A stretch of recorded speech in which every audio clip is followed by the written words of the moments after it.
Hello, this is Amanda Kelly with This Art Called Life. So today is December 15th. We are going to dive in to a new topic, another topic kind of related to the shadow side of things. So it's about the patriarchy and the paradigm of separation, power over, and control that we've been living in, that we're currently in, that we've been living in for quite a while now, the last couple thousand years, probably actually based on evidence that I've read, archaeologically and all that, like closer to 5,000 years. 5,000 years ago, we kind of shifted out of this matrilineal mode at the societal level into this, more male-dominated way of being. So I just want to start out by saying this is 0% about the version of feminism that is like, we don't need men, like not at all, like we need men. Like, yes, we need everyone. We need everyone to show up in their fullest selves. And what, balancing, it's about balance, but it's like, imagine the yin and the yang, but even more integrated. We all have feminine and masculine components to us. So this isn't just about men and women, or certainly not men versus women. Absolutely not. That's still in this operating in this notion of polarity and separation. So we want to be really careful, I think, about pitting women against men, because that is just going to exacerbate the issue. It's not going to solve anything. It's not going to move us forward. So I want to be really clear about that from the get-go, that men, I appreciate you. And women, we have to step up and embrace our feminine power, while also letting the men know that it's okay for them to show up as the fully powerful masculine entity that they are as well. And on both sides, it's really a process of integrating both of the energies. So I just wanted to start off with that little tidbit, and tomorrow I'm going to dive into the feminine and all of that. But today we're going to focus on, where things have gotten a little off track and why things have gotten skewed, which is, resulted in this kind of crazy world that we live in now. So it all relates because it's kind of this is part of the shadow. This is part of the collective shadow. So I wanted to address these topics head on, because it is part of the whole awakening process, is to see that these paradigms these paradigms of separation haven't been working for us, and to enter this new paradigm where, yes, it's like the divine feminine is rising, but it's not to rise above the men or the divine masculine, then that wouldn't be so divine. It's about the women rising up so we are in more harmony. And it's not just the women, but it's this feminine energy, the principle of divine femininity rising up. So within we are also more integrated, and without is a reflection of the within. So it's both layers of that balance and integration. So let's dive into the patriarchy. And I'm gonna do surface level here relative to what a book could cover, because there could be many books on this subject, but I just want to kind of bring some of the pieces together and give a broader, bigger picture perspective on things, so you start to see how all these connect. So this paradigm of separation, the patriarchy has basically this notion of the patriarchy is about domination and control of men over others. And that doesn't mean there are zero women players, women entities, female entities that have stepped into a masculine role and are fully operating within the patriarchy. So it's not just men necessarily, but women have been kind of forced to mold themselves into this patriarchal model. Like, think about, women in business suits and stuff like that. it's kind of designed to take the femininity out of them. And this, a lot of the ideas about women, stepping up the corporate ladder and, breaking through the glass ceiling. I fully appreciate that and agree with the notion of women having equal responsibilities and leadership roles in society. That all said, I feel like a lot of it, not all, but like a lot of it has been done with this, it's still operating through a patriarchal model, a kind of male-dominated way of being, and it's this like push, drive, achieve. That's not serving anyone, and it's certainly not serving women, because when we disconnect ourselves from the natural cycles and rhythms that really are innate to us, it suppresses our ability to be in our power. So, if we're wondering why still in this day and age there are so few women leaders and yada yada yada, that's, in my theory, in my opinion, the reason is because we are not operating from a space of power. So it's nigh on impossible for us to show up in the current model of how we are operating. So and that can include men who are more in tune with their feminine as well. And not that everybody has to step up and be a CEO, but I just don't see that's the best way of operating for most women, because we do have biological differences that do impact how we show up and how we operate, and that should be honored, not swept under the rug, and not be made out to be something shameful or something that we should try to overcome. It's just, this is how we are made, and we should celebrate how we are, how we have naturally evolved. We have naturally evolved this way for a reason. There aren't grandiose mistakes like that made in evolution. Trust me, it just doesn't work that way. Whether you believe fully in evolution or you believe more in, the divine creation of humanity, it wouldn't have been created that way if we were meant to be exactly the same. We're not. We're meant to be complements to each other. And, again, this is getting into the energetics, not just the biology. But, so I think that's something that we have to really embrace and acknowledge at this point, because the system has not been working for us as it is. So we have to recognize that this idea of competition over cooperation is not serving us.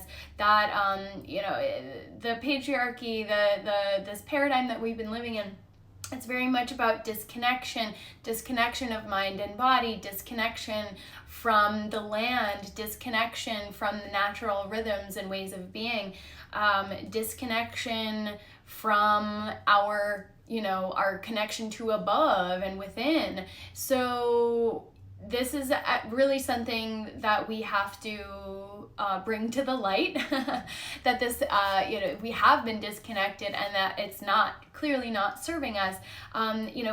Rather than, this idea of connection and community and connection, on all layers, all ways of being. But yes, historically we evolved in community. Humanity evolved in community, in, small social groups.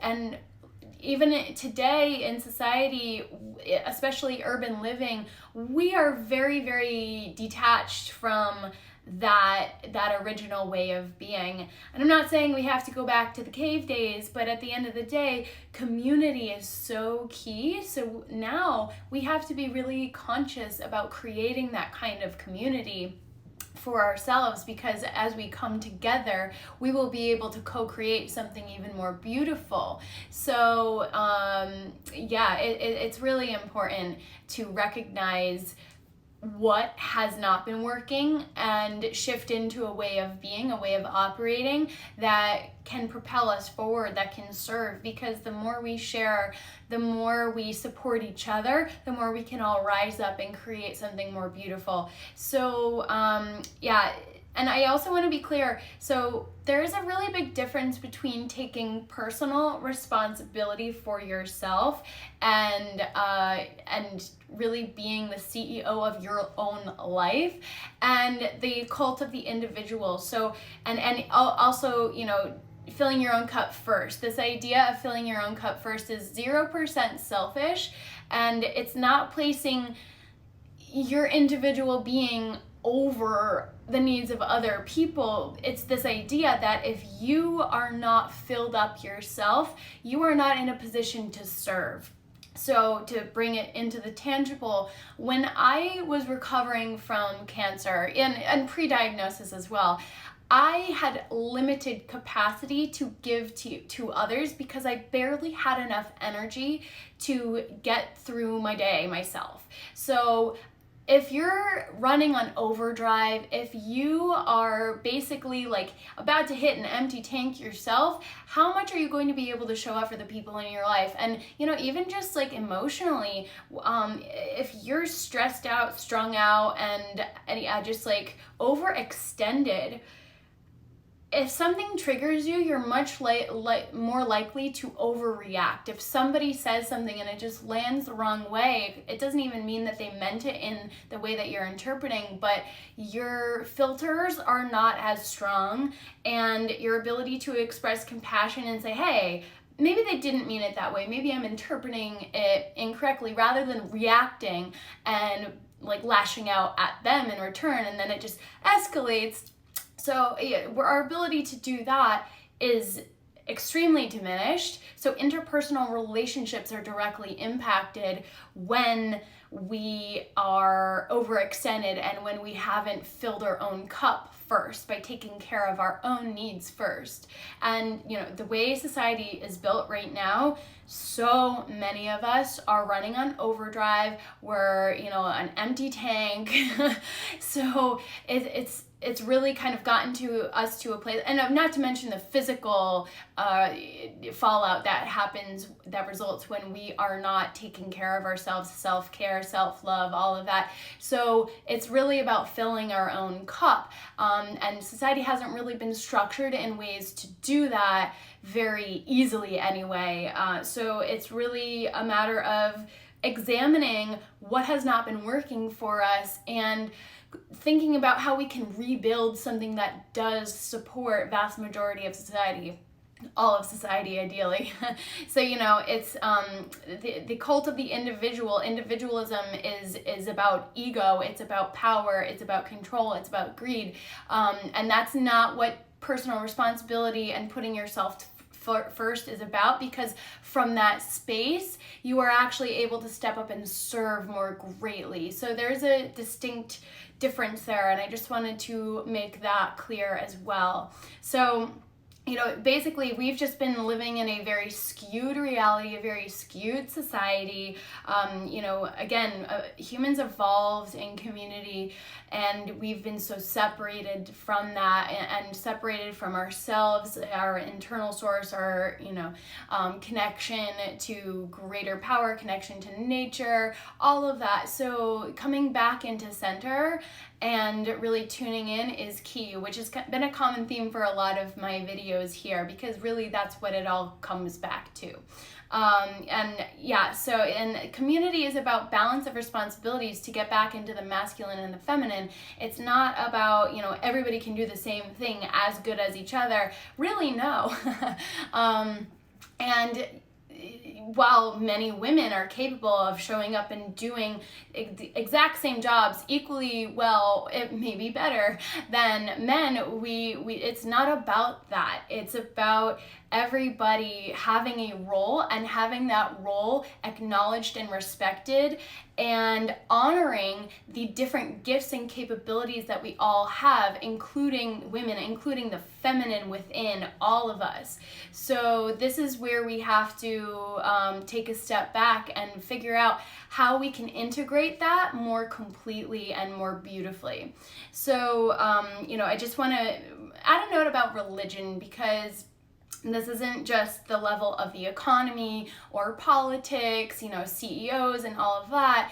This is very much a huge part of this has been driven by male-dominated, male-led religion. And I don't want to bash religion. There's nothing about this is about, talking bad about particular religious beliefs. It's the social institution of religion itself that in many ways, and not all, but especially, coming from the Vatican, it's been very skewed and very, very patriarchal in the way it operates. And it's this idea of just controlling the masses, and they did skew the version of the Bible that we now have. Back in like 200 AD-ish, there was a pope that was in control who really, who basically took out a bunch of the Gospels that really spoke into these more divine feminine principles. So our understanding of the Bible off the bat is completely skewed, because the version we have is half there. So I don't want to say we're living half lives, but there's like a huge correlation right there. So the Nag Hammadi, if you want to look into that a little bit more, it's all these gospels that they found, that they discovered basically that were buried around that time, so that they weren't burned and destroyed completely. And it talks about, it's the Gospel of Mary, the Gospel, Sophia, all of them are actually there celebrated. And Mary Magdalene, for example, was not a prostitute. She was just as powerful as Jesus. She was also an ascended master, as was Mother Mary and all that. So, they really just edited out all the divine feminine, all the female power figures, power figures. Let's have another nuanced understanding of that. They're operating power within, standing in their power, expressing their power as healers and leaders. So they were edited out completely and defamed almost, or maybe not almost, but yeah, fully. Then we can move on to the witch hunts. I mean, that's straight up patriarchy right there. They were basically seeking out any woman in community who was in her power, who was a healer. Primarily they were healers, using natural herbs, so on and so forth, using the land, and they were well respected for their abilities and their gifts and their knowledge. It's not just about having magical powers. It was more about the knowledge and the wisdom that they carried from a space of being connected very divinely led to help people and to serve people. That was repressed. It was basically, female genocide, and that's a massive scar that we have to address, a massive trauma that we have to heal in society, and until we fully address that, we're not going to be able to integrate everything completely. So women, and then after the witch hunts, women weren't allowed to own property, and not allowed to vote. They weren't allowed to work in the same thing. So we've been in this kind of not as clean process of stepping up into our power, but slowly, surely we have been more and more, and now it's time to fully step into an age where the feminine and the masculine are equally honored. So this, instead of women being relegated to the sidelines as we have for so much, such a good portion of our recent history, it's about us being able to step into our particular roles and having them be honored and respected. Yeah, so basically the current paradigm, the patriarchy, all of that, we've been in a state of disharmony. And, there's a lot of emotional suppression that has occurred as well. And that has caused a great deal of pain. Think about these ideas of being buttoned up and having a stiff upper lip, and certain topics are taboo to talk about. A lot of that related to sexuality, sensuality, which is very, very much related to the feminine power. So yeah, and any woman who is in her feminine power, of course, everything's gotten a little skewed, but a lot of them are named and shamed and all of that. So we, I think the first step is to acknowledge where we have been shaming the feminine within, and where we may shame other women in our lives, and acknowledge that and address it and embrace it and release it to heal it, and say, okay, like that's not actually how it needs to be. And just embracing all aspects of ourselves, particularly those suppressed feminine aspects, which includes the emotions, which includes the need to rest in certain parts of our cycle. It includes being more connected to the natural cycles and rhythms than we've really been allowed to be, and saying, no, like this week, these 2 weeks, I'm gonna take a step back. I'm not gonna just keep giving or putting my energy out. I'm going to turn inward for this chunk of time, and to really live in this cyclical way of being rather than a linear way of being. So tomorrow we're going to dive deeper into the feminine. This is, kind of a quick overview, but I hope that it all kind of makes sense and pulls some of the pieces together. So that we can dive a little deeper into why it's important and to recognize and embrace the feminine rising within us and in others around us as well. So sending lots of love and light right now. Onward and upward, guys. I will see you tomorrow.